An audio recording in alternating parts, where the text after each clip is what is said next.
അല്ല, അതിൻ്റെ റിപ്പോർട്ട് വരട്ടെ. റിപ്പോർട്ട് വരാതെ റിപ്പോർട്ടിൻ്റെ സ്വഭാവം എന്താണെന്ന് നമ്മൾ മനസ്സിലാക്കാതെ നമുക്കൊന്നും പറയുന്നത് ശരിയല്ലല്ലോ. ഞാൻ ഇപ്പോൾ ഒരു കമൻറ്റ് പറയുന്നത് ഒരു ഇംപ്രോപ്രൈറ്റി ഉണ്ട് അങ്ങനെ പറയുന്നതിൽ.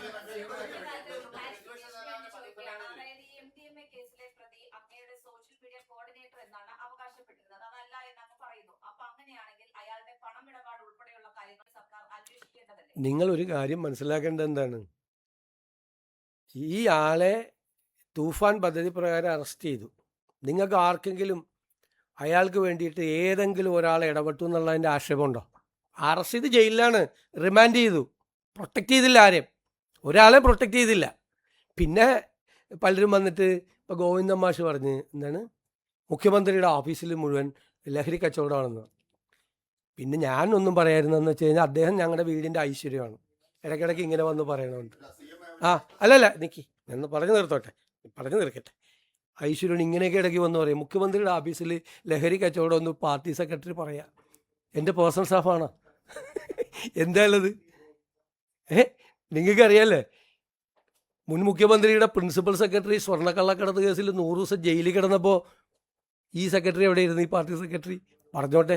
അത് പുള്ളി ഞാനെ കൊണ്ട് ഇത് പറയിപ്പിക്കാൻ വേണ്ടി ഇത് വന്ന് പറഞ്ഞത്. അതാണ് ഞാൻ പറഞ്ഞത് അദ്ദേഹം ഐശ്വര്യമാണെന്ന് പറഞ്ഞത്.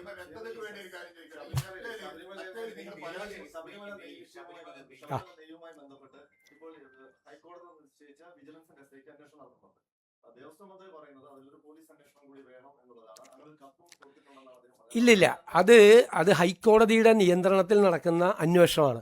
ആ അന്വേഷണ പരിധിയിൽ സർക്കാർ ഇടപെടില്ല. ഞാനത് ദേവസ്വം മന്ത്രിയായിട്ട് അത് വളരെ വിശദമായി സംസാരിച്ചു. ഹൈക്കോടതിയുടെ നേരിട്ടുള്ള നിയന്ത്രണത്തിൽ അവർ തന്നെ സെലക്ട് ചെയ്ത ഉദ്യോഗസ്ഥന്മാർ, നമ്മളല്ല വെച്ചത്, ഹൈക്കോടതി തന്നെ നേരിട്ട് സെലക്ട് ചെയ്ത ഉദ്യോഗസ്ഥന്മാരെ വെച്ചുകൊണ്ട് നടത്തുന്ന അന്വേഷണമാണ്. ഗുരുതരമായ ക്രമക്കേടാണ് നടന്നിരിക്കുന്നത്. കഴിഞ്ഞ കാലത്ത് നടന്നതാണ്. കട്ടളപ്പടി അടിച്ചു മാറ്റി, സ്വർണ്ണ അടിച്ചു മാറ്റി അയ്യപ്പൻ്റെ, ഇപ്പോൾ അയ്യപ്പൻ്റെ നെയ്യ് കൂടി അടിച്ചു മാറ്റി. എന്താ നടന്നിരുന്നത്? അതിനെല്ലാം ഒരു രാഷ്ട്രീയ നേതൃത്വത്തിൻ്റെ പിന്തുണ കൂടി ഉണ്ടായിരുന്നു. ഇതെല്ലാം പൊളിറ്റിക്കൽ അപ്പോയിൻമെൻ്റ് ആയിരുന്നു, എല്ലാം പൊളിറ്റിക്കൽ അപ്പോയിൻമെൻറ്റാ. എത്രാമത്തെ LDF ഭരണകാലത്ത് എത്രാമത്തെ ദേവസ്വം ബോർഡ് പ്രസിഡന്റാണ് ജയിലിൽ കിടക്കണത്? അമ്പലം വിഴുങ്ങികളായിരുന്നില്ല ഇവർ?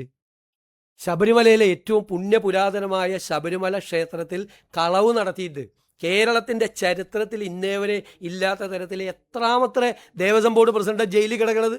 സ്വർണ്ണ അടിച്ചു മാറ്റി, കട്ടള അടിച്ചു മാറ്റി, ദ്വാരപാലക ശില്പം അടിച്ചു മാറ്റി, അവസാനം നെയ്യ് കൂടി അടിച്ചു മാറ്റി. ഇനി എന്തെല്ലാം വരായിരിക്കും?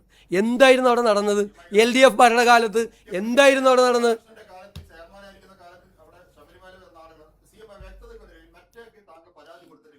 എത്രാമത്തെ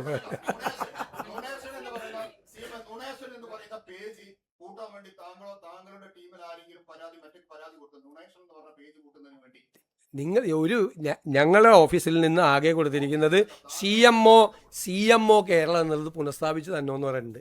അത് അവർ ചെയ്തു തന്നിട്ടില്ല. ഇത്ര നാളായിട്ട് 2 മാസമായിട്ട്.